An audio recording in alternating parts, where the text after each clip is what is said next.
la conversación. José Luis, ¿cómo estás? Muchas gracias por la entrevista. Muchas gracias a ti, Aarón. ¿Cómo estás? A ver, había un miedo de que César Tito Rojas, miembro del Movadef o fundador del Movadef, que es el brazo político de Sendero Luminoso, liderara la comisión de ética. No obstante, esa posibilidad ya quedó descartada, pero ahora la pregunta es, ¿por qué tenemos a César Tito Rojas, alguien que ha fundado el Movadef, que es el brazo político de Sendero Luminoso, y a Iyer Banabí, alguien que estuvo preso por atentados terroristas en Ayacucho, ahora en el Parlamento? Esos son los defectos de la democracia. El mayor número hace aparecer personajes de ese tipo, ¿no? Eh, la democracia como método de elección justamente no considera y a veces se vuelve impersonal la elección. Quiere decir, las personas eligen, pero no sabe a quién eligen. O sea, no se toman el tiempo para averiguar su currículum, sino que simplifican, ¿no? Porque no es demasiado costosa la información que tienen que reunir para poder formarse un criterio mucho más elaborado. Los periodistas sí, porque esa es su labor, es parte de su quehacer, ¿no? Investigar, fiscalizar, dar opiniones fundamentadas, pero a un elector le cuesta mucho reunir por varios lados información objetiva que le permita tomar ese tipo de decisiones. Eso en la teoría de la elección pública se llama apatía racional, es decir, es tan costosa obtener la información que van por el lado menos costoso, que significa, bueno, lo elijo con el criterio de que me cae bien porque me lo dijo mi hermana o me lo dijo el amigo, vota por él, y eso es todo. O sea, simplifican porque es un tema de costo-beneficio, ¿no? De acuerdo, vayamos con el gobierno de la presidente Fujimori. ¿Cómo ves el gobierno hasta ahora? Definitivamente no te debe haber gustado el anuncio de aumentar el sueldo mínimo a 1.300 soles, ni tampoco aumentar al doble pensión 65, de 350 a 700 soles bimestrales. El, el caso del aumento del salario mínimo que está anunciado, eso sí, desde el punto de vista económico, es bastante contraproducente. O sea, le quita posibilidades a un joven estudiante recién egresado del colegio conseguir un trabajo formal. Entonces yo me preocupo mucho por ese tipo de personas. ¿Por qué? Porque son las más vulnerables, son las que no tienen forma de defenderse ante un tipo de medida de esa calidad, de ese tipo de método. Y en segundo lugar, porque las personas que más se benefician son una pequeña capa de la población, es decir, de un PEA, ¿no? Que se le llama así, población económicamente Sí. activa, que tiene 17 millones, tal vez un 14% nada más se beneficia de esa medida, o sea, es muy poco. Entonces, el impacto es demasiado bajo para un precio que es bastante elocuente, es decir, muchos miran ese precio para desestimar incluso pequeñas inversiones, ¿no? Porque hay que mirar al Perú como es. El Perú no es de las grandes empresas, el Perú tiene 97, 98 o 99% de microempresas. Es la realidad y no crecen estas microempresas a través de la década, se quedan como MIPE, y ese es el gran problema que tenemos en Perú, es el enanismo empresarial. Significa de que estas empresas pasan la década y siguen siendo del mismo tamaño, porque son empresas de subsistencia, no son empresas para crecer. ¿Y por qué? Porque tenemos un contexto demasiado estatista, que el Estado todo lo hace, todo lo controla, todo lo fiscaliza. Entonces, más peor, o sea, peor aún con esta medida que lo va a informalizar a varias miles de empresas que yo me imagino que no podrán pagar ahora estos 1.300, ¿no? Bueno, esto entonces, a tu juicio, impulsa más la informalidad.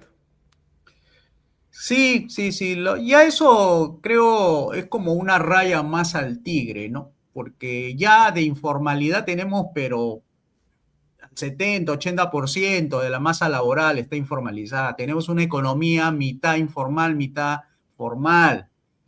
Ponerle una raya más tal vez no haga la diferencia, ¿no? La diferencia está en justamente en no alzar por decreto los sueldos y salarios. La diferencia que puede hacer este gobierno es dejar que la economía haga su labor, dejen que la mano invisible, Adam Smith, haga su trabajo, ¿no? Y que entre ahí la inversión privada, que entre ahí la tecnología, que entre la productividad. Y ese es otro trabajo, no es el trabajo usual que deberían hacer los gobiernos, que es subir, tratar de contentar a un pequeño público, tenerlo contento para su capital político del gobierno, ¿no? Sino mirar el efecto también de mediano y largo plazo, ¿no? Porque esto, total, las empresas que están ahora asumiendo la idea de que van a pagar 1.300, que son medianas, grandes, etcétera, lo van a hacer, pero el problema es que todo eso se traslada a los precios. O sea, las personas que compramos, consumimos, vamos a ver dentro de unos meses cómo esos precios, en lugar de bajar, suben, porque una economía normal, una economía, como se dice, de libre mercado, que es normal, debería los precios ir bajando poco a poco, no subir.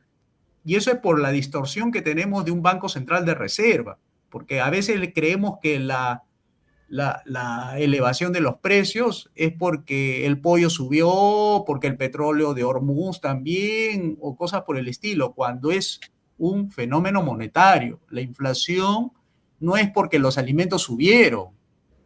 La inflación sube porque el Banco Central ha emitido y sigue emitiendo y nunca va a poder lograr lo que se llama el famoso punto cero, ¿no?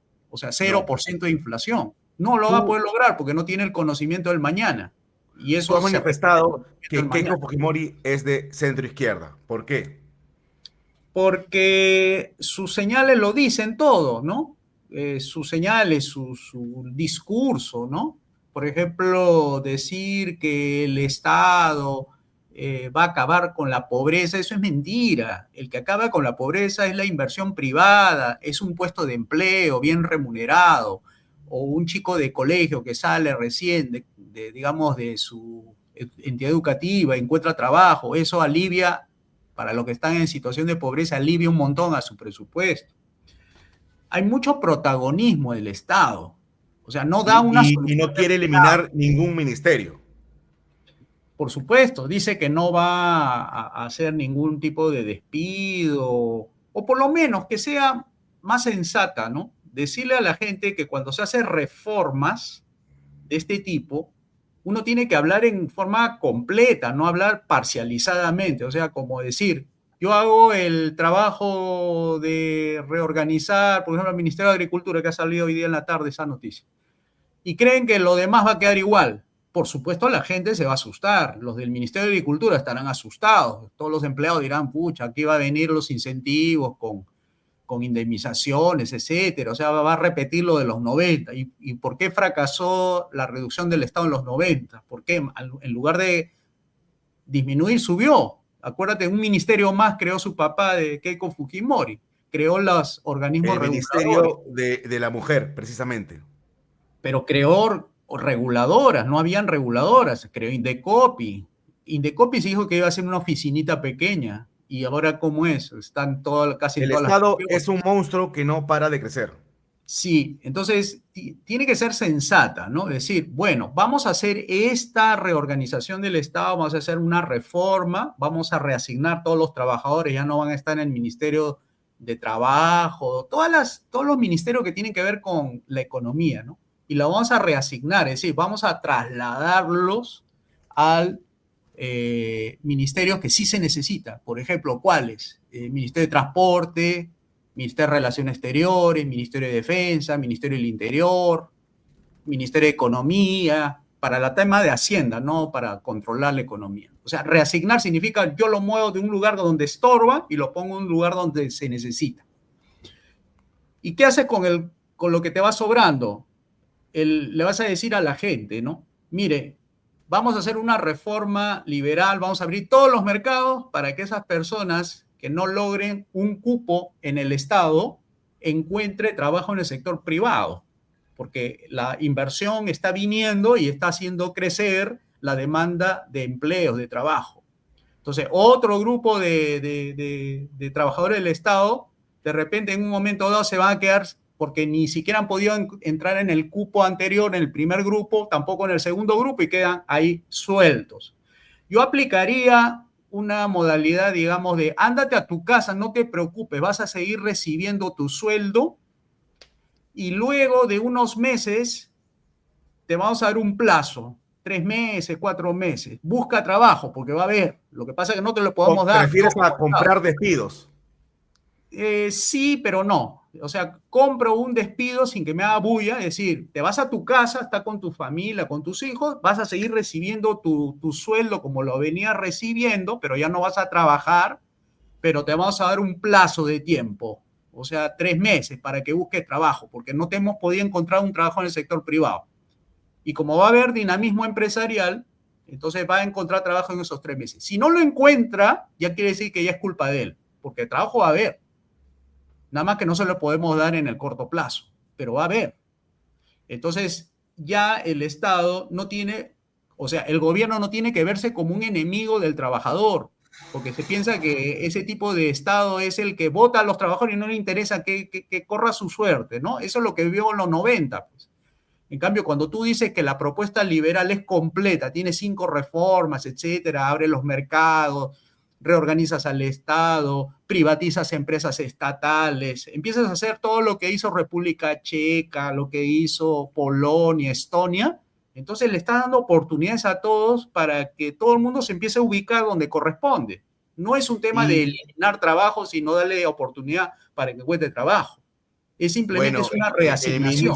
el ministro Luis Dyer, el ministro de Salud, ha evidenciado que el sistema público, que esta burocracia se maneja de manera pésimo. Hay trabajadores fantasma o Sí. que supuestamente están de manera remota. Hay montones y montones de papeles de archivo en el MINSA que se mantienen, que no se digitalizan e incluso quieren, un funcionario le dijo a Dyer del MINSA, que no se preocupe porque iban a tener otro espacio para seguir metiendo documentos. Bueno, ha hecho una descripción, ¿no? De lo que ocurre ahí, pero el tema es qué va a hacer con esas personas, ¿no? Por ejemplo, un Ministerio de Agricultura en un contexto de libre mercado no debería haber. O sea, debería Ni ambiente ese tampoco. también, o sea, son como 13, 14 ministerios que no deberían existir, pero no hay que meterle a la gente el miedo que se van a quedar eso ellos afuera. No, estamos repitiendo, o sea, vamos a hacer lo siguiente, vamos a reasignar, es decir, usted no se va a quedar sin trabajo en el Estado, usted va a ser trasladado. Ministerio de Agricultura se va a cerrar, pero usted va a entrar al Ministerio de Defensa. Usted, señor, que está en el Ministerio de Producción, ya no va a estar ahí, ahora va a estar en el Ministerio del Interior. Señor del Ministerio de Educación, ya no, usted no va a estar ahí, ahora usted va a estar en el Ministerio de Transporte y Comunicaciones. O sea, hay que comunicar diciéndole que usted no se va a quedar sin trabajo y además, si a usted no le gusta el Estado porque le paga poco, mire, ahí hay trabajos en el sector privado que le van a pagar el doble. ¿Por qué se va a quedar usted en el Estado sabiendo de que puede ganar el doble? ¿O acaso a usted le gusta mucho el Estado o quiere mantener mejor a su familia? O sea, hay que decirle a la gente cómo funcionan las reformas para que la gente sepa que la reforma no es un enemigo de la gente, al contrario, le da oportunidad para que encuentren trabajo y mejor remunerado, ¿no? Bueno, eso es lo importante. En cuanto a Petroperú, la propuesta de la presidenta Keiko Fujimori es convertirla en una empresa mixta, con incluso administración privada, pero ¿esa es la solución? No, está equivocada la señora, ¿ves? Ya está cometiendo errores, ya es el segundo error. El primero, sueldo mínimo. Segundo error, esa empresa tiene que ser liquidada, o sea, tienes que deshacerte, porque es un problema. Eso es una cueva del sindicato de Petroperú y lo ¿Y quiere qué hacemos someter con al Perú entero. los bonistas? Porque esa es la preocupación que muchos expresan. A mí no me Sí, importa, porque no, ellos se han metido en un problema. claro, entonces lo que tiene que hacer es liquidar esa empresa, o sea, que ya no más sea, porque en su condición actual privatizar ya no es la opción, ya antes podía ser, ya ahorita ya no lo es, entonces tiene que liquidar, ir a proceso concursal, o sea, deshacerte de ese problema porque tienes a un sindicato que se ha agarrado de ahí. Entonces, lo que tengas que honrar como deuda, lo vas a poder hacer con las reformas, porque las reformas te va a dar caja, te va a dar ingresos, porque privatizaciones, mira, tiene más de 110 empresas el Estado, ¿Sabes cuántos miles de millones? Hay decenas de miles de millones de dólares ahí, decenas, no estamos hablando de miles.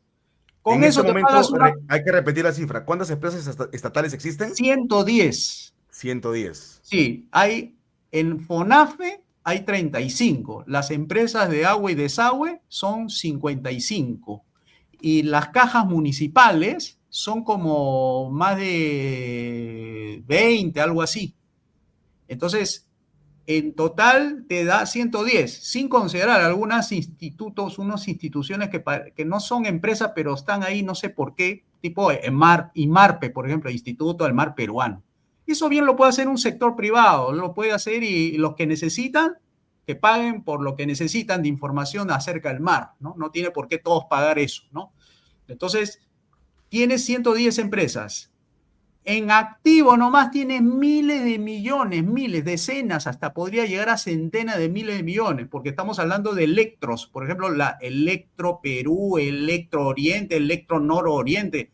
En activo nomás vas a ver cómo hay decenas de miles de millones de dólares. O sea, pagar Petroperú no requiere endeudarse el Estado, requiere simplemente hacer privatizaciones. O sea, no tienes que endeudarte para nada. Entonces ahí tienes para pagar las deudas, honrar la deuda como Estado. Ya que metiste las cuatro, vas a honrarla. O sea, vas a pagar lo que debes pagar a los bonistas, a quienes metieron su dinero en Petroperú y no lo han recuperado.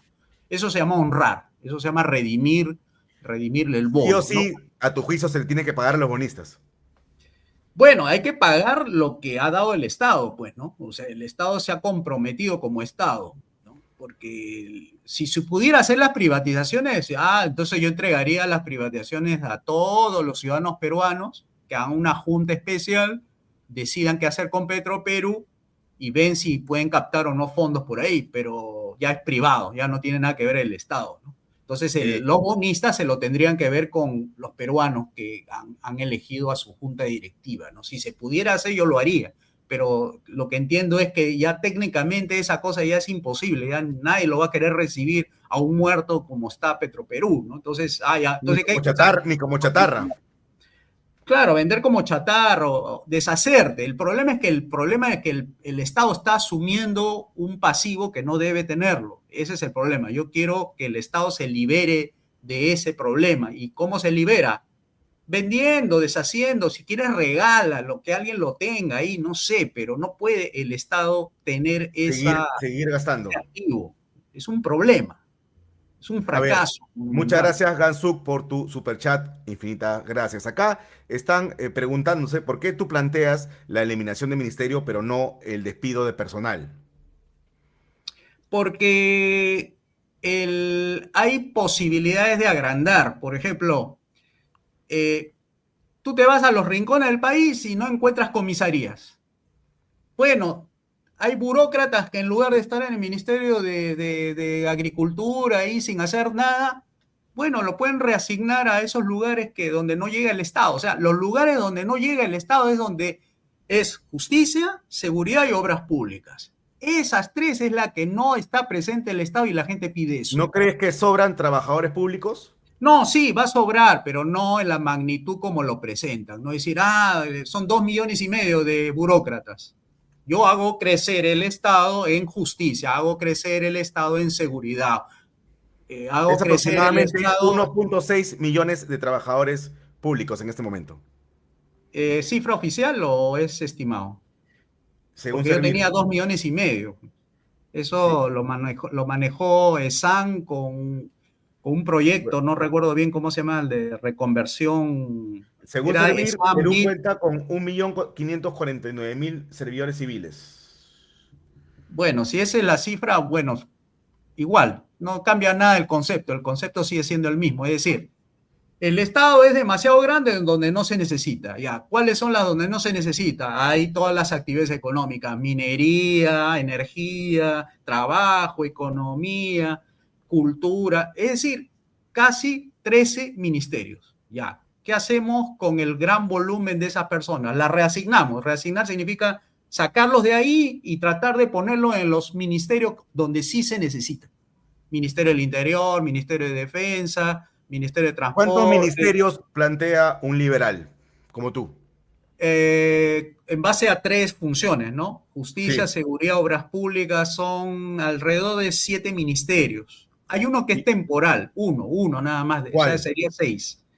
Sería relaciones exteriores, interior, defensa, justicia, la que ve infraestructura y también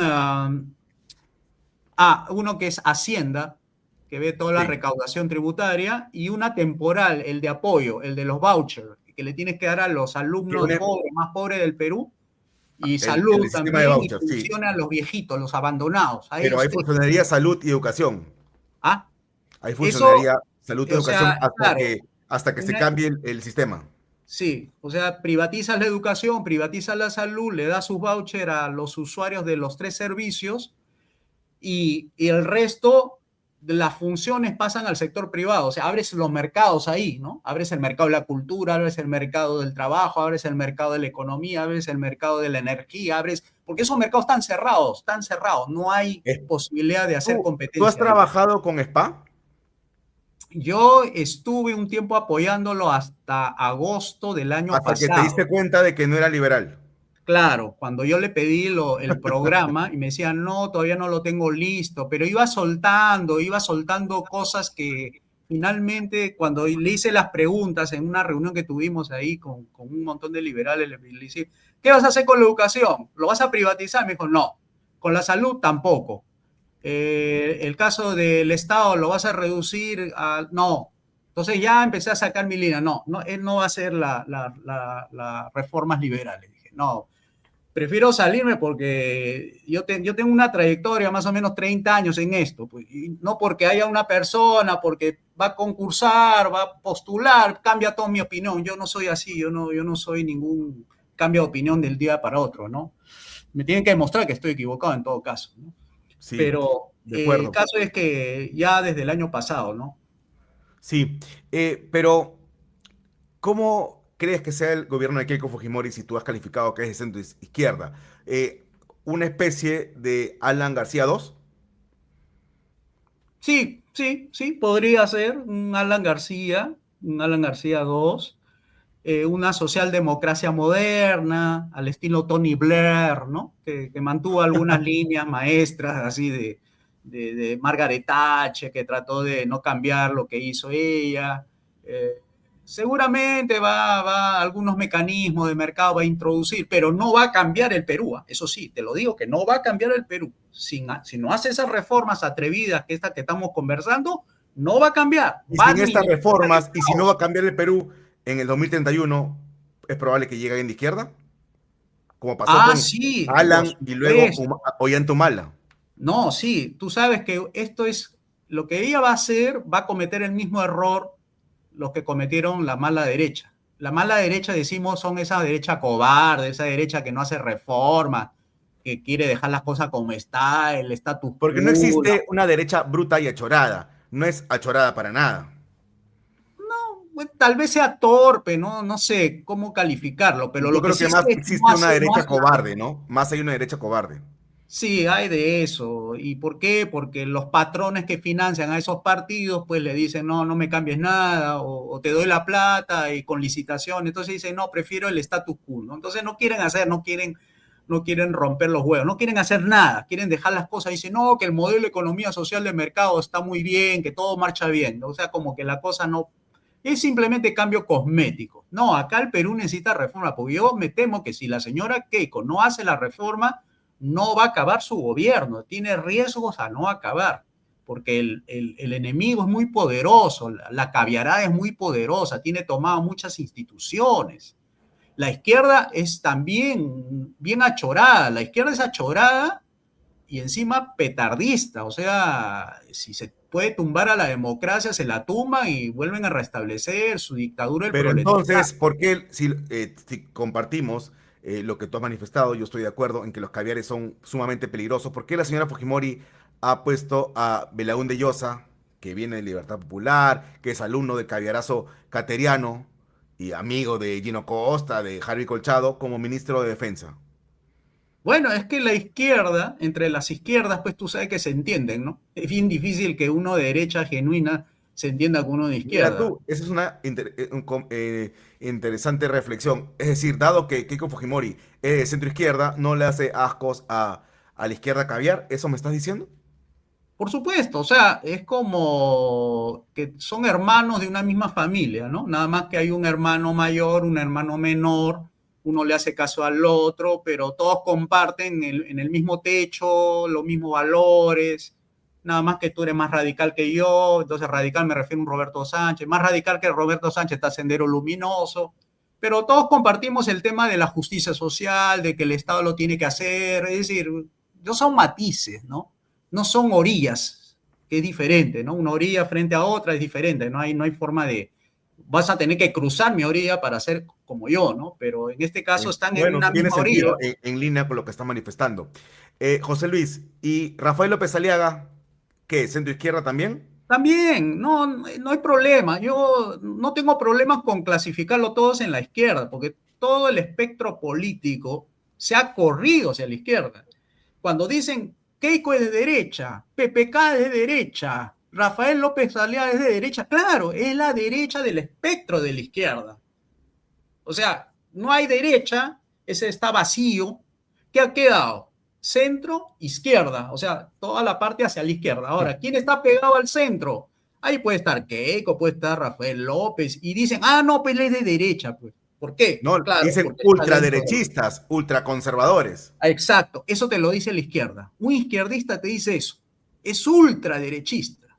Un periodista de ese tipo que te diga es, pero él es ultraderecha. Ah, es porque su concepto de derecha es todo lo opuesto a él. O sea, está en una centro izquierda, es opuesto de ser ultra izquierdista para que diga eso, ¿no? Es decir, en ese país, ser de centro izquierda, eh, o mejor dicho, ser de centro izquierda, sí, es ser de ultraderecha. Exacto.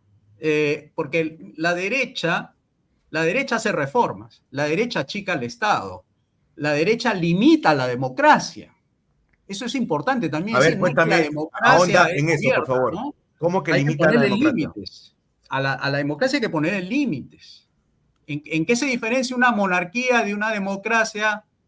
Bueno, se diferencia entre que los dos, uno son dos formas de gobierno, pero si ambos tienen gobiernos ilimitados, la monarquía ilimitada y una democracia ilimitada, hace también daño las dos. O sea, no es que la monarquía sea mala. Recuerden que la monarquía hay en Inglaterra, en España, pero la democracia, ¿qué hace? Limita los poderes. Pues o sea, hay que hablar de esos términos, ¿no? Democracia limitada para entender mejor, porque creen que la democracia es abierta, libre. No, señor, método de... No puedes aplastar una mayoría y una minoría, pues no puedes hacer eso, ¿no? Tienes que mantener siempre tus límites. O sea, hay que ponerle límites al poder político. Ahí está la clave de todo. Si tú no le pones límite, bueno, entonces todo el mundo va a pensar que el Estado tiene que estar en educación, pues. Ese es asumiendo de que no tiene límites, ¿no? O sea, los liberales lo que queremos es poner al Estado en su lugar y dividir las cosas. O sea, que se dedica al Estado lo que sabe hacer. ¿Qué sabe hacer? Justicia, seguridad, obra pública. Para eso fue creado. Y el Tú resto es... tampoco quieres eliminar totalmente el Estado, como profesor Huerta de Soto. ¿Eso es una utopía? No, eso es anarquía, ya eso ya no es liberalismo, eso es anarcocapitalismo, eso es otra cosa, Pero eso eso es una es, utopía, ¿no? por supuesto, porque para que, mira, ¿sabes cuál es el anarcocapitalismo que tenemos en el Perú? Puno. Patás, Ah, patás. patás es anarcocapitalismo, o si quieres más Tierra de cerquita, nadie. Pero eso, exacto, el viejo este. ausencia, El eso viejo se llama este. ausencia del Estado, pues, eso es lo que quieren los anarcocapitalistas, ausencia del Estado, ahí tienes ausencia del Estado. ¿Cómo se agarran la banda de dos criminales desde arriba de los techos? Anarcocapitalismo es lo que tenemos también en algunos distritos, ¿no? Ausencia del Estado, dice, deja tu cupo acá porque pon tu calcomanía atrás. Eso es anarcocapitalismo. En un capitalismo puede haber anarquismo, claro que sí, por ausencia del Estado. El Estado solo tiene que encargarse de justicia, seguridad y obra pública. Nada más. Eso es todo. No necesitamos más. Por ¿Cómo evitas eso, que siga creciendo? Porque es un monstruo que crece, crece y crece, incluso solamente con esas tres funciones. claro, pero el Estado va a crecer por ausencia de partidos. O sea, no es suficiente con que el mismo gobierno diga, bueno, yo voy a limitarme, me voy a hacer chiquito, pero ¿quién me asegura que yo me mantenga en esa frontera? ¿Quién me puede contener? Yo solito no puedo, pues, porque tengo esa forma expansiva de hacer. Entonces, ¿qué tiene que haber? Un partido liberal que contenga, o sea, tiene que estar representado por la ciudadanía, un partido que tiene que ponerle el límite a ese gobierno, porque si no se expande de nuevo. Es lo que le pasó a Thomas Jefferson en Estados Unidos. Por eso creció el estado que era chiquito en Estados Unidos se convirtió en un estado por ausencia justamente de un partido liberal que se abrió. Thomas Jefferson lo que hizo fue quedarse con el partido republicano y se abrió otro, que era el Partido Demócrata, que ya ahí se expandió, pues. Ese es el problema, ¿no? Hay que tener partidos liberales para contener a este Estado, porque si no lo contiene, solito Pero no se va a poder ¿existe contener un por más partido conflictos que liberal haya. en Perú? ¿Perdón? Ninguno. No existe un partido liberal en el Perú. No, no hay grupos, hay intentos, hay gente, tú y yo, gente que conocemos, El pero profe. organizadamente no hay organización, ¿no? No hay organización, o sea, la gente no se siente representada. Y cuando le estalle de nuevo el problema, porque de nuevo esto va a seguir así y va a estallar y no va a terminar Keiko su gobierno, y cuando estalla van a ver, pero ¿por qué tantas veces nos han dicho lo mismo? ¿Acaso qué? No podemos organizarnos, etcétera. La gente dirá, pues, ¿qué cosa? ¿Qué tan difícil es tener una democracia? No, no es difícil, es que no han Para sabido ti, escoger. Bukele y Milei son disidencia controlada. ¿A qué te refieres con eso de disidencia controlada? No te entiendo bien ahí. A ver, es que una oposición que parece que es un cambio, pero al final no genera cambios estructurales. O sea, digamos, Bukele hizo sus reformas de seguridad, etcétera. Y tú dices, claro, lo que ha hecho está bien, pero no ha seguido avanzando para que haga sus reformas liberales. A eso te Sí. refieres. Ya, bueno, sí. Igual Milei, lo que pasa es que los dos ¿Qué pasa son, con Milei? A ver, yo creo que es un claro ejemplo. ¿Por qué un liberal no ha hecho todo lo que estamos acá comentando? ¿Por qué todavía existen varios ministerios? ¿Por qué hay políticas asistencialistas, vastas en Argentina? porque él llegó como persona, no llegó porque tenía un grupo organizado que fuera orgánico a su gobierno, es decir, que tuviera un partido que hubiera ganado toda la cantidad de curules necesarias para hacer esas reformas. Entonces llegó solo. Fue más el anti-kirchnerismo el que lo llevó al poder, no fueron los liberales que lo llevaron al poder. Era la revancha contra el anti-kirchnerismo que le dio los votos. O sea, la gente que estaba en contra del otro, pero no es que estaba a favor de sus medidas. O sea, la gente no sabe ni qué es liberalismo. Entonces llegó ahí, pero sin los votos necesarios, así que tenía que gobernar con una mayoría en contra, pues, en el Congreso me refiero. Y no Entonces no puede hacer nada. podía Está hacer la reforma. amarrado de manos, tú dirías, amarrado de Estaba brazos. amarrado y ahora que ha ganado la última elección, esta de medio No, pero tiempo, ya está con la casta, ¿no? y ha tenido que transar con ex kirchneristas en su propio gabinete. ¿Y O eso qué te sea, parece?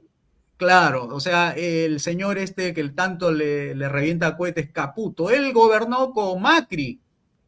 O sea, es macrista, es del PRO, ha tenido que fusionarse con el macrismo para poder Bueno, gobernar. pero mira, a lo que nos está llevando esta conversación es que la única forma de aplicar reformas estructurales es con un gobierno autoritario, ¿no? Quizás. O se puede a través de la democracia. No. Eso no, al contrario. Yo creo que estamos justamente pisando, pisando mal. No estamos pisando bien ahí. ¿Por qué? Porque el que los liberales no se puedan organizar no implica que necesariamente tiene que ser una dictadura el que lo tenga que hacer. Mira, ¿qué peor comunismo ha habido en el mundo? El de Europa, ¿no es cierto? Sí, Tenía que no se podían ni reunir siquiera. claro. Entonces, ellos, ¿cómo pudieron salir del comunismo sin meter tantas balas? Porque el caso de Polonia, República Checa, el caso de Polonia, el sindicato, se sentaron, conversaron con la oposición, el gobierno se sentó y luego le ganó. y tuvieron que salir. Y eso que eran bastante represivos. Pero mira cómo sí se pudieron poner de acuerdo. O sea, por eso que el Hay tema que del misterio, entonces esparcir las ideas de la libertad en todo el Perú. bueno, hay que Chamba, pues organizar. chamba de campo, trabajo de campo. Sí, ese es chamba de campo, ese es células, por ahí comienza con las células. Luego vienen los comités distritales, de los comités ¿A cuánto? distritales. ¿De cuántos años estamos hablando? ¿15 años? Mira, ¿20 años? a veces la desesperación, tú sabes que el Movimiento Libertad nació así igual, ¿no? De una plaza, porque una Sí. medida del gobierno en ese entonces, de Alan García, movilizó a la gente, a la clase media que tenía recursos, ¿no? Y se armó. Ahora, internamente ya ese es otro tema, ¿no? Pero no sé cuál era la idea. Ahí fue en Vargas Llosa que fuera que cabezar esto, pero de darle continuidad, pues Vargas Llosa no era político, porque él se hubiera quedado en el Perú, hubiera formado el Movimiento Libertad como un partido de verdad, ¿no? Fue una maquinaria electoral que lo llevó a estar entre los primeros, pero después, cuando terminó las elecciones en los 90, ese partido estaba moribundo porque Vargas Llosa se fue a España, no hizo política en el Perú, se fue, terminó la campaña y dejó tirados a todos los dirigentes de Libertad, cuando debió haberse quedado y hacer el partido que debió haber mantenido a raya pues al gobierno de Fujimori, ¿no? Pero se fue, pues, no, es que no era político, pues, ese es el tema, ¿no? Hay mucha gente que cree que basta ser famoso, ser millonario, etcétera, ya es una credencial suficiente para hacer política, ¿no?